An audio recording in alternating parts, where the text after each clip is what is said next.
Bonjour à tous, bienvenue à Lyon, bienvenue dans cette nouvelle vidéo, j'espère que vous allez tous très bien.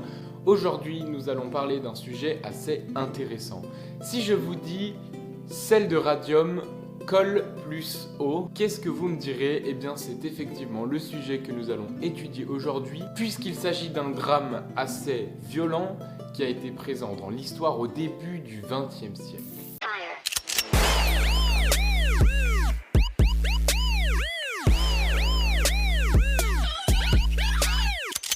C'est en 1898, un tout petit peu avant le début du XXe siècle, que Pierre et Marie Curie découvrent le radium. Qu'est-ce que le radium?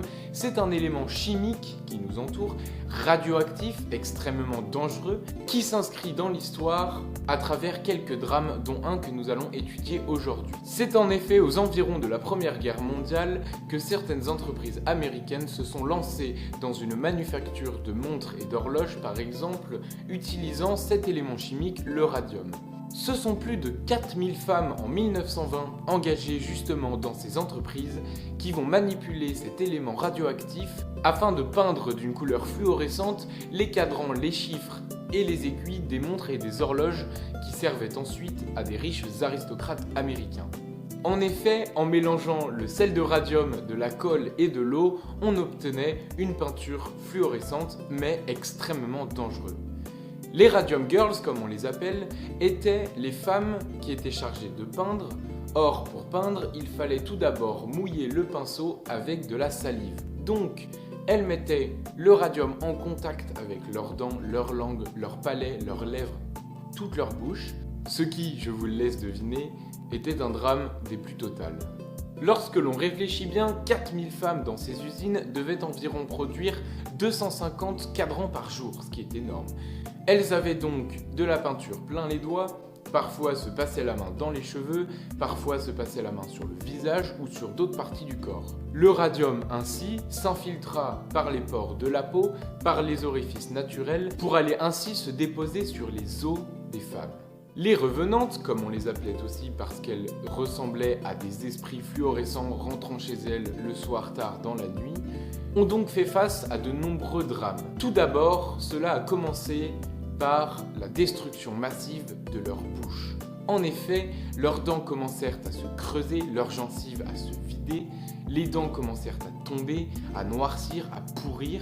Plus tard, des cancers se sont développés au niveau de la mâchoire. On voit souvent des images de femmes avec des mâchoires énormes. Ce sont en réalité des cancers qui se sont développés. Les jambes ainsi que la colonne vertébrale ont pu être pulvérisées à cause du radium qui attaquait et rongeait les os des femmes.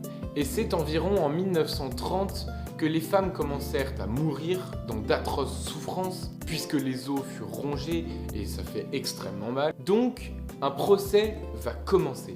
En effet, les femmes vont commencer à porter plainte. Le problème, c'est que dans les années 1930 et 1927 plus précisément, la prescription commence à être établie. En effet, il est beaucoup trop tard pour porter plainte. Les femmes sont soumises à la loi de prescription.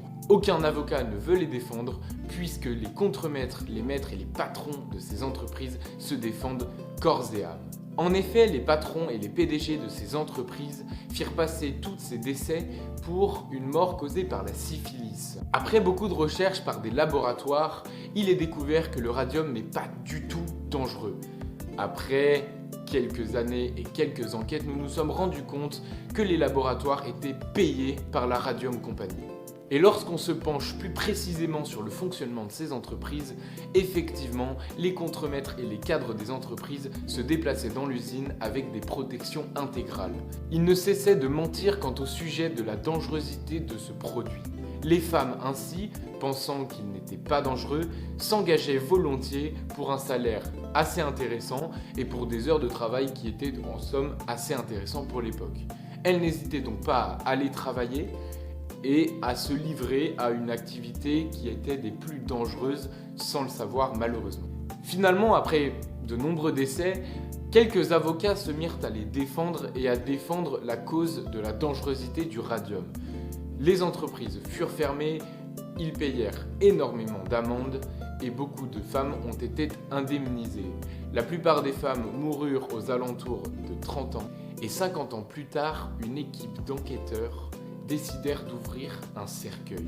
Le cercueil d'Amelia Maggia. Et à leur grande surprise, ils découvrirent que le radium fluorescent s'était déposé sur les os et les os de beaucoup de défuntes étaient fluorescents, rongés mais fluorescents.